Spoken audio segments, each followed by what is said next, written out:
আগামী 1 বছরের মধ্যে আমরা আশা করছি ইনশাল্লাহ মধ্যপ্রাচ্যে আমাদের যে সকল মানুষ যাবেন তাদেরকে আমরা বেসিক অ্যারাবিক ল্যাঙ্গুয়েজ কোর্সটা আমরা শিখিয়ে তাদেরকে পাঠাবো, যাতে করে এতগুলো বাংলাদেশি যখন আমার সামনে আছে, আপনারা যারা এখানে বিভিন্ন কারণে এই দেশে আছেন, আপনাদের সাথে আমি আমার কিছু চিন্তা ভাবনা আপনাদের সাথে শেয়ার করতে চাই। আমার মনে হয় আজকে বোধহয় সেটাই বোধহয় উপযুক্ত হবে। প্রিয় ভাই বোনেরা, আপনারা যখন এখানে আছেন, আপনারা যেমন দেশের এখানে থেকে কষ্ট করে যেই কষ্টটা করছেন তার বিনিময়ে যেই অর্থটি পাচ্ছেন এবং সেটি যখন দেশে পাঠাচ্ছেন, সেটা যেমন বাংলাদেশের জন্য উপকার হচ্ছে, ঠিক এই দেশটিকে গড়তেও কিন্তু আপনারা সাহায্য করছেন, এই দেশটিকে গড়ে ওঠার জন্যও কিন্তু আপনারা কাজ করছেন। অর্থাৎ আপনারা একসাথে কিন্তু ওই নেবে বলা যে দুটো দেশ গড়ে তুলছেন ধীরে ধীরে। এক নিজের দেশ, দুই যে দেশে আপনারা আছেন সে দেশটি। আসার সময় আমি লাস্ট এসেছিলাম এখানে 2014 সালে, 2014-তে আমি কোকোকে দেখতে এসেছিলাম, আমার ছোট ভাইকে ওইখানে ছিল। তারপরে আমার আর আসার সুযোগ হয়নি। আমি যখন আজকে আসছি, অনেক কিছুর সাথে একটা জিনিস আমার চোখে খুব পড়লো। রাস্তাঘাটগুলো অনেক পরিষ্কার ঢাকা থেকে, রাস্তাঘাটগুলো অনেক পরিষ্কার ঢাকা থেকে। শুধু ঢাকাই বা বলি কেন, বাংলাদেশের কম বেশি সকল জায়গা থেকে রাস্তাগুলো, এখানকার রাস্তাগুলো পরিষ্কার। এয়ারপোর্ট থেকে এই পর্যন্ত যখন আসলাম, দেখুন এই রাস্তাগুলো পরিষ্কার যারা রাখতে সহযোগিতা করছে, তাদের মধ্যে কিন্তু আমাদের ভাইরাও আছে। আমার প্রশ্নটা হলো, আমরা যদি বিদেশে পরিষ্কার রাখতে পারি, আমরা কেন দেশে পারবো না? আমরা কেন দেশে পারবো না? আমি এই কথাটাই আপনাদের সাথে শেয়ার করতে চাইছি। আপনারা যারা মালয়েশিয়াতে আছেন, আমাদের আরো বাংলাদেশি ভাইরা, প্রবাসী ভাইরা যারা পৃথিবীর বিভিন্ন দেশে আছেন, সবাই যখন বিদেশে যান, বিদেশে থাকেন, বিদেশে পরিশ্রম করছেন, যে দেশেই আছেন, সেই দেশটিকে যেমন গড়ে তুলতে সাহায্য করছেন, একই সাথে নিজের দেশকেও গড়ে তুলতে সাহায্য করছেন পরোক্ষভাবে।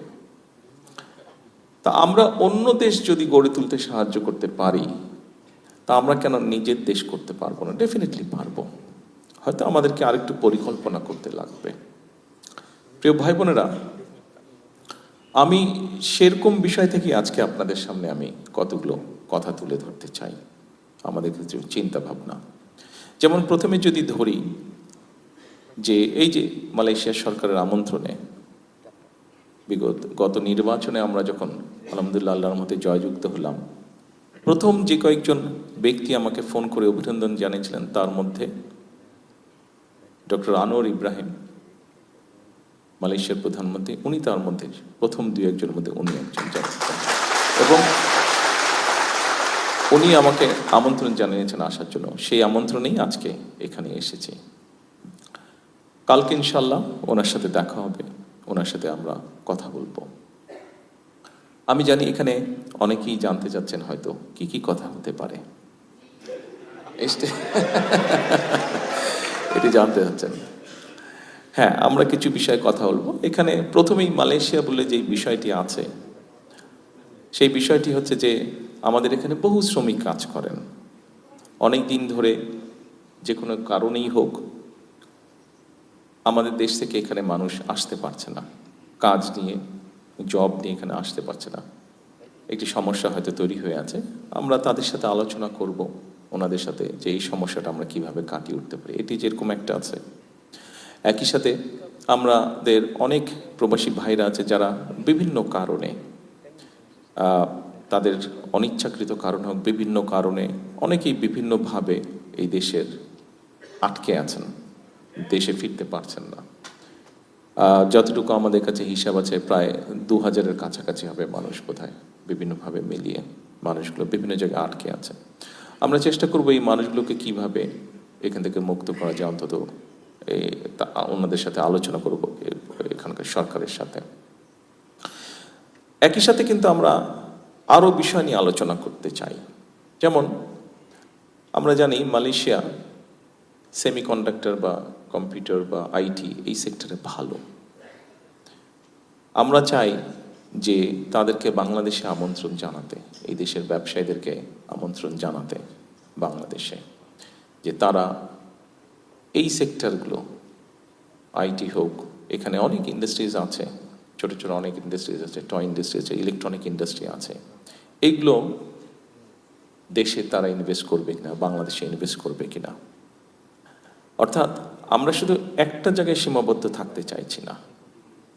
আমরা যেটা জানি, মালয়েশিয়া বললেই আমরা মনে করি যে ঠিক আছে শ্রমিক, এই শ্রমিকদেরকেও আমরা চাইছি যে পরবর্তীতে যারা আসবে শ্রমিক, ওনাদেরকেও আমরা চাইছি শুধু যাতে অদক্ষ শ্রমিক না আসে, দক্ষ শ্রমিক যেতে আছে দেশ থেকে সবাই শ্রমিক। ইভেন আমিও একজন শ্রমিক, আমি যখন কাজ করছি আমিও শ্রমিক, হয়তো ডিফারেন্ট প্যাটার্নের শ্রমিক, কিন্তু আমিও একজন শ্রমিক। কাজেই বাংলাদেশ থেকে যারা আসবেন, সেটা মালয়েশিয়া হোক, পৃথিবীর অন্য কোনো দেশে হোক, তাদেরকে আমরা ট্রেনিং দিতে চাইছি। এই যে এখান থেকে আমি চায়নাতে যে যাব, এখান থেকে সেখানে তাদের সাথে আলাপ করব, এখানে মালয়েশিয়ানদের সাথে আলাপ করব, এর মধ্যে আমাদের জার্মানদের সাথে আলাপ হয়েছে, জাপানিজদের সাথে আলাপ হয়েছে, আমাদের ব্রিটিশদের সাথে আলাপ হয়েছে। আমাদের দেশে যে টেকনিক্যাল ইনস্টিটিউশনগুলো আছে, এগুলো আমরা ডেভেলপ করতে চাই, এগুলোকে আমরা আপগ্রেড করতে চাই। কি আপগ্রেড করতে চাই? আমরা কাজ করছি, আমরা বের করার চেষ্টা করছি যে আমাদের দেশের প্রায় 1.5 কোটি মানুষ পৃথিবীর বিভিন্ন দেশে আছে। এই 1.5 কোটি মানুষগুলো সাধারণত কি ধরনের কাজ করছে, 1 নম্বর। দ্বিতীয়ত হচ্ছে যে আগামী 10 বছর কোথায় কোথায় বাংলাদেশ থেকে মানুষ বিভিন্ন টাইপের কাজ নিয়ে, বিভিন্ন ডিফারেন্ট ক্যাটাগরির জব নিয়ে তারা যেতে পারে, কি কি সেগুলো, সেটাকে আমরা বের করার চেষ্টা করছি। অলরেডি দায়িত্ব দেওয়া হচ্ছে সরকারের কনসার্ন ডিপার্টমেন্টকে, তারা কাজ করছে, সেটা বের করার চেষ্টা করছি। সেইভাবে করে আমরা আমাদের লোকজনকে রেডি করব। যেমন ধরেন, আমরা যদি জাপানের কথা ধরি, জাপানিজদের সাথে আমাদের যেটা কথা হয়েছে, তারা তাদের দেশে নিশ্চয়ই আপনাদের ধারণা আছে, এখান থেকে তো খুব বেশি দূরে না, তাদের দেশের পপুলেশন কিন্তু এখন মাইনাসের দিকে, অর্থাৎ তাদের দেশে বয়স্ক মানুষের সংখ্যা বেশি, কর্মক্ষম বা ইয়াং মানুষের সংখ্যা কম, তাদের দেশে কমে যাচ্ছে ধীরে ধীরে। ফলে তাদের বড় দুটো সমস্যা দেখা দিচ্ছে। এক, তাদের যে কৃষি জমিগুলো আছে, এই কৃষি জমিগুলোতে তাদের কাজ করার মানুষের সংখ্যা কমে যাচ্ছে, তার পাচ্ছে না। 2, যেহেতু বয়স্ক মানুষের সংখ্যা বেশি, তাদের একটা সমস্যা হচ্ছে, তাদের কেয়ারটেকার তারা পাচ্ছে না। বয়স্ক মানুষদেরকে যে লুক আফটার করতে হবে, তাদের মিল ফ্যাক্টরিতে হয়তো রোবট কাজ করছে, কিন্তু রোবট তো আর মানুষকে ওইভাবে টেক কেয়ার করতে পারে না। মানুষের তো হিউম্যান টাচ দরকার, হিউম্যান ফিলিংস দরকার, এখন কেয়ারার দরকার। এখন সেই দেশে যদি আমরা, জাপানে যদি আমরা মানুষ এমনি এমনি দিতে চেষ্টা করি, তাহলে কিন্তু তারা নিতে পারবে না। কারণ জাপান, আপনারা জানেন, আমরা মোটামুটি জানি, একটু কনজারভেটিভ সোসাইটি 1 নম্বর, এবং জাপানিজ লোকজন সাধারণত জাপানিজ তাদের নিজস্ব ল্যাঙ্গুয়েজ ছাড়া কথা বলে না। তো এখন আমরা যদি সেখানে মানুষ পাঠাই, তাহলে যেটা আমাদের করতে হবে, তাদের কালচার মিনিমাম একটা ট্রেনিং দিতে হবে, 1 নম্বর। দ্বিতীয়ত, তাদের ফার্মিংটা কী টাইপের হয় সেটা ট্রেনিং দিতে হবে। তৃতীয়ত, হেলথ কেয়ারের যেটা, তাদের কাজটা কী হবে, শুধু পাঠিয়ে দিলে তো হবে না।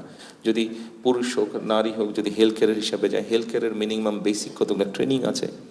বিভিন্ন ধরনের পেশেন্ট থাকে, বিভিন্ন ধরনের এলডারলি পেশেন্ট থাকে বা এলডারলি লোকজন থাকে, এক একজনের সবার তো এক রকমের হেলথ কেয়ার লাগে না, বিভিন্ন ক্যাটাগরির আছে। এবং সবচেয়ে বড় যে জিনিসটা হচ্ছে ভাষাটা। কাজেই তাদেরকে একটা ভাষা শিক্ষা দিয়ে আমাদেরকে পাঠাতে হবে। কাজে আমরা সেভাবে করে সাজানোর চেষ্টা করছি, একটু সময় লাগবে, আমরা সেভাবে করে গড়ে তোলার চেষ্টা করছি আমাদের ইনস্টিটিউশনের ভাষাগুলোকে। ঠিক একইভাবে ইউরোপের ক্ষেত্রে বলুন, ইভেন আমরা চেষ্টা করছি আগামী, আমাদের এখানে আমাদের লেবার মিনিস্টার সাহেব আছেন বসে, আগামী 1 বছরের মধ্যে আমরা আশা করছি ইনশাল্লাহ মধ্যপ্রাচ্যে আমাদের যে সকল মানুষ যাবেন, তাদেরকে আমরা বেসিক অ্যারাবিক ল্যাঙ্গুয়েজ কোর্সটা আমরা শিখিয়ে তাদেরকে পাঠাবো, যাতে করে আমি জানি এখানে ঘরে উপস্থিত আপনাদের পরিচিত কেউ আছে কিনা, যদি পরিচিত কেউ থাকে যারা সৌদি আরবে বা কাতারে বা কুয়েতে এইসব দেশে কাজ করে, জিজ্ঞেস করে দেখবেন কথা প্রসঙ্গে, যদি পরিচিত কেউ থাকে।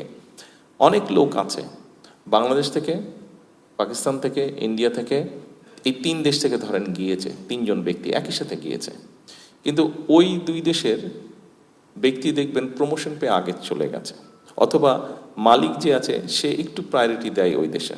কেন মালিক প্রায়োরিটি দেয়? কারণ তারা ওই ভাষাগুলা শিখে যায় এবং কিছু এথিক্স আদব কায়দা শিখে যায়। একটা ঘটনা আপনাদেরকে বলি। এক সাউদি ভদ্রলোক, সে একজন ইন্ডিয়ানকে, সে তার বাসার তার যে ছেলে মেয়ে আছে তাদেরকে স্কুল থেকে আনা নেওয়ার জন্য দায়িত্ব দিয়েছে।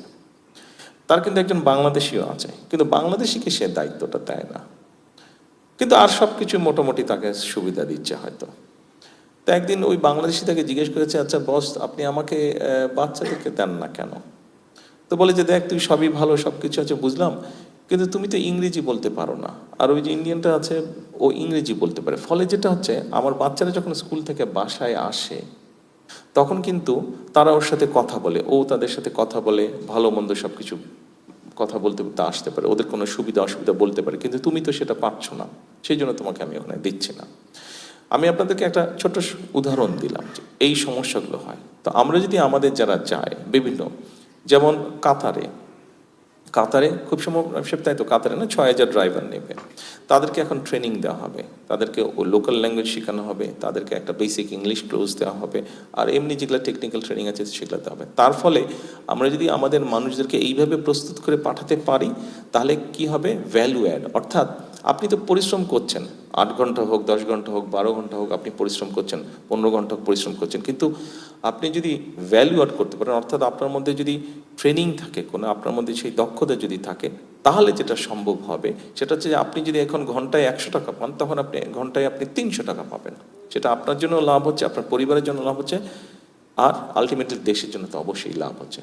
তো আমাদের এখন গোলটা হচ্ছে এটা, আমরা বাংলাদেশ থেকে যে সকল দেশে প্রবাসী আমাদের যারা বিভিন্ন ক্যাটাগরির মানুষ যারা যান, আমরা চাচ্ছি এনাদেরকে আমরা এইভাবে ট্রেনিং দিতে, এইভাবে ট্রেনিং দিয়ে পাঠাতে, অর্থাৎ এই সেক্টরটাকে ধীরে ধীরে আমরা গড়ে তুলতে। এখন আসুন, এটা গেলে সংক্ষেপে একটি বিষয়। আমাদের আরেকটি চিন্তা ভাবনার কথা আপনাদের সামনে তুলে ধরি। যেহেতু বিদেশে আছেন, সারাক্ষণ মন তো দেশে পড়েই থাকে সবার, হয়তো অনেকেরই ফ্যামিলি আছে, তারপরেও দেশে মন পড়ে থাকে। হয়তো প্রতি 15-20 মিনিট, আধা ঘন্টা, 1 ঘন্টা অন্তর অন্তর মাঝে মাঝে ফ্যামিলির সাথে হয়তো টুকটাক মেসেজ আদান প্রদান করছেনই আপনারা কম বেশি সবাই। এখন নিশ্চয়ই আপনারা একটা ইনসিডেন্ট বা ঘটনা তো না, একটা অনুষ্ঠান গতকাল নিশ্চয়ই আপনারা দেখেছেন। আর্মি স্টেডিয়ামে একটা অনুষ্ঠান হয়েছে। আর্মি স্টেডিয়ামে এয়ারপোর্ট থেকে যাওয়ার পথে নিশ্চয়ই দেখেছেন সবাই আর্মি স্টেডিয়াম, সেখানে একটা অনুষ্ঠান হয়েছে এবং সেখানে প্রাইমারি স্কুলের বাচ্চাদের একটা ফুটবল খেলা হয়েছে। এই খবরটা নিশ্চয়ই আপনারা দেখেছেন, গতকাল হয়েছে, আজকের পত্র থেকে এসছে। এখন আপনারা বলতে পারেন যে এটা কি এমন গুরুত্বপূর্ণ? খবর যারা দেখেছেন বা ডিটেলটা দেখেছেন তাদের হয়তো জানা আছে, সবার না জানা যেহেতু হয়তো নেই, সেই জন্য আমি কথাটা বলি। এই যে অনুষ্ঠানটি হয়েছে, প্রাইমারি গোল্ড কাপ যে ফুটবল টুর্নামেন্টটা হয়েছে, এই অনুষ্ঠানতে আপনারা জানেন সারা বাংলাদেশে প্রাইমারি স্কুলের 22 লক্ষ বাচ্চা পার্টিসিপেট করেছিল, 22 লক্ষ বাচ্চা। এবং এই 22 লক্ষ বাচ্চা যে পার্টিসিপেট করেছিল, এখানে ইভেন্ট হয়েছিল 1,23,000টা ইভেন্ট হয়েছিল। আপনারা বলতে পারেন, হয়তো অনেকেই প্রশ্ন করতে পারে, ঠিক আছে ভালো কথা হলো, একটা বড় অনুষ্ঠান হচ্ছে, বাচ্চাদের প্রাইমারি স্কুলের বাচ্চাদের অনুষ্ঠান হচ্ছে, ফুটবল খেলেছে। লক্ষ্য কিন্তু সেটা না, লক্ষ্যটা কিন্তু অন্য জায়গায়। অর্থাৎ দেখুন, একটা সমস্যা, এটা পৃথিবীর অনেক দেশেই আছে, বাংলাদেশেও একটা আছে, এই সমস্যাটা আছে। এখন এই সমস্যাটাকে তো আপনাকে অ্যাড্রেস করতে হবে এবং একই সাথে আপনাকে আরো অনেকগুলো পরিকল্পনা চিন্তা করতে হবে। আসুন সমস্যা কি সেটা আমরা তুলে ধরি সংক্ষেপে। সমস্যাটা হচ্ছে ড্রাগের একটা সমস্যা, আপনারা জানেন কম বেশি আমাদের সমাজে আছে। এখন একটা বাচ্চা, সে প্রাইমারি স্কুলের বাচ্চা হোক, সে সেকেন্ডারি স্কুলের বাচ্চা হোক, ইন্টারমিডিয়েট লেভেলের বাচ্চা হোক, অর্থাৎ বয়সটা কত, 8 বছর, 15 বছর, 20 বছর, 22 বছর, এই যে বাচ্চাটা, এই এই এই বয়সের বাচ্চারা যারা, এদের কিন্তু মানসিক এবং শারীরিক অসম্ভব এনার্জি থাকে। আমরা এই বয়সটা পার হয়ে এসেছি, কাজে আমরা জানি এই গাছে উঠে যাচ্ছে, এই দেওয়ালে উঠে যাচ্ছে, এই পুকুরে ঝাঁপ দিচ্ছি, কিছু একটা করছি, মানে অর্থাৎ কিছু একটা করতে ইচ্ছা করে, সারাক্ষণ মাইন্ড কাজ করছে, মন কাজ করছে, সারাক্ষণ ব্রেন কাজ করছে, এবং আমরা সেটা তো বার্ন করতে হবে কোথাও। এখন দেখেন, দেশে খেলার মাঠগুলো হয় দখল হয়ে গিয়েছে, এই গল্প বলে তো আর লাভ নেই, এটা কম বেশি সবাই আমরা জানি। খেলার মাঠ বলতে গেলে নেই দেশে। আচ্ছা, শহরগুলোতে বলতে গেলে ঢাকা শহরে তো নেই, বড় শহরগুলোতেও খুব লিমিটেড। এখন এই বাচ্চাগুলোকে তো আপনার একটা এভিনিউ দিতে হবে, তাদের যে এনার্জিটা, মানসিক এবং শারীরিক যে এনার্জিটা, তো বার্ন করার জায়গা দিতে হবে। আপনি যখন তাকে খেলার সুযোগ দিবেন না, বন্ধ করে দিবেন, আপনি যখন তার, অনেকের মধ্যে অনেক কোয়ালিটি আছে, এখানে আপনারা আছেন অনেকে, আপনারা যে আমাদের বিভিন্ন জাতীয় দিবস হয়, 26শে মার্চ হয়, 16ই ডিসেম্বর হয়, 21শে ফেব্রুয়ারি, অনেকেই আপনারা কিন্তু গান করেন, অনেকে মিউজিক্যাল ইনস্ট্রুমেন্ট বাজান, অনেকে কেরাত প্রতিযোগিতা করেন, স্পোর্টসে অনেকে ভালো আছেন।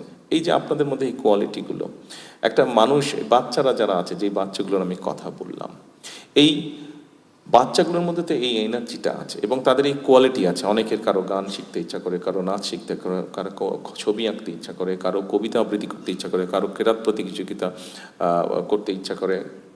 এখন আমাদের তো, এরা আমাদের সন্তান, আমাদের ভবিষ্যৎ। আমাদেরকে তো উপায় বের করে দিতে হবে যে সে যাতে সঠিক ডাইরেকশনে থাকে। এরকমই একটি ডাইরেকশন হচ্ছে, আমরা চাইছি যে আমাদের বাচ্চাদেরকে আমরা খেলার মাঠে ফিরে নিয়ে আসি। সারাদিন ফেসবুক থাকা অথবা অন্য কোনো আকর্ষণ থেকে, অন্য কোনো কিছুর ভিতর থেকে আমরা আস্তে আস্তে আমাদের জেনারেশনটাকে নিয়ে আসি প্রোডাক্টিভিটিতে। এবং সে কারণেই এই প্রাইমারি স্কুলে আমরা খেলার আয়োজন করেছি। শুধু তো ফুটবল হয়েছে, ইনশাল্লাহ অন্য স্পোর্টস। অর্থাৎ একটি বাচ্চা, আমাদের মূল যেটি পরিকল্পনা হচ্ছে, লং টার্ম যেটি পরিকল্পনা হচ্ছে, একটি বাচ্চা, এখানে আপনাদের যাদের ফ্যামিলি আছে, যাদের ছেলেমেয়েরা আছে স্কুলে, আপনি দেখেন বাচ্চা যখন সকালে স্কুলে যাচ্ছে, খেলাধুলা লেখাপড়া সব করে যখন সে বিকেলে বা সন্ধ্যায় বাসায় আছে, তখন কিন্তু সে অসম্ভব টায়ার্ড থাকছে, কোনো রকমে হোমওয়ার্কটা করে ধাপাস ঘুমিয়ে পড়ছে সে, তাই না? তাই তো বিষয়টা। অর্থাৎ আমরা চাইছি আমাদের বাচ্চারা সকালবেলা যাবে, স্কুল করবে, খেলাধুলা করবে, অথবা অন্য যা তার যেই কোয়ালিটি থাকবে, যেই এক্সট্রা ক্যারিকুলামের কোয়ালিটি থাকবে, সেইটার সুযোগ তাকে দেওয়া হবে। অর্থাৎ একটা প্রোডাক্টিভ ভাবে তার টাইমটা, তার মেধাটা, তার শক্তিটা, সব কিছু সে একটা প্রোডাক্টিভ কিছুতে প্রয়োগ করে। সেই ফেসবুক বলেন, ইন্টারনেট বলেন, বা অন্য খারাপ কিছু বলেন, সেখান থেকে ধীরে ধীরে ধীরে ধীরে এদেরকে বের করে নিয়ে আসা। অর্থাৎ আমরা আসার সময় যে সাইনবোর্ডটা দেখলাম, এডুকেশন ফার্স্ট না কি জানি ওটা দেখলাম না, তুমি দেখালে যে, হ্যাঁ, এডুকেশন ফার্স্ট। এখানে আসার সময় নিশ্চয়ই আপনাদের চোখে পড়েছে, আমি দেখিনি, জুবায়দা উনি দেখেছেন, একটা সাইনবোর্ড কোনো এক জায়গায় এয়ারপোর্ট রোডে লেখা ছিল এডুকেশন ফার্স্ট। এডুকেশন ফার্স্ট বিরাট একটা জায়গায় লেখা ছিল, উনি আমাকে বললেন এডুকেশন ফার্স্ট। অর্থাৎ আমাদের টার্গেটটা হচ্ছে এটা। আমাদের বাচ্চাদের মধ্যে, আমরা অন্য দেশের প্লেয়ারদেরকে নিয়ে গল্প করি, দেখেন রিসেন্টলি আমাদের ইয়াং মেয়েরা বলেন, ছেলেরা বলেন, ক্রিকেট বলেন, ফুটবল বলেন, ভালো করছে। কিন্তু ইন্টারন্যাশনাল এভিনিউতে আমাদের ছেলেমেয়েরা কিন্তু ভালো করছে। দেখেন, যখন আপনি পত্রিকা পড়েন যে মেয়েরা ফুটবলে চ্যাম্পিয়ন হয়েছে, ছেলেরা ক্রিকেটে ভালো করেছে, ভালো লাগে না নিজের কাছে? নিজে তো ভালো, তো এটা তো আমাদেরই সন্তান। আমাদের লক্ষ্যটা ওটাই হচ্ছে। অর্থাৎ আমরা আমাদের বাচ্চাদেরকে খেলাধুলায় নিয়ে যেতে চাইছি, যে খেলুক। আমরা স্কুল থেকে, সরকার থেকে ব্যবস্থা করবো, স্কুলগুলোতে বিভিন্ন রকম খেলার ব্যবস্থা করব। আমরা একটা প্রতিযোগিতা শুরু করেছি, আপনাদের অনেকেরই একটা নাম খুব পরিচিত আছে, নতুন করি। এটা শহীদ রাষ্ট্রপতি জিয়াউর রহমান কারিকুলাম ছিল, গান, কবি, ছবি আঁকা, এগুলা ছিল। এটার সাথে আমরা নতুন একটা অ্যাড করেছি, নতুন একটা সাবজেক্ট অ্যাড করেছি, সেটা হচ্ছে স্পোর্টস। নতুন করিতে ওটা আছে, এটা স্পোর্টস। অর্থাৎ আমরা স্কুল লেভেলে, স্কুলের সিলেবাসের মধ্যে আমরা খেলাধুলাকে নিয়ে যাব। মোটামুটিভাবে এই পর্যন্ত নতুন করে স্পোর্টসের মধ্যে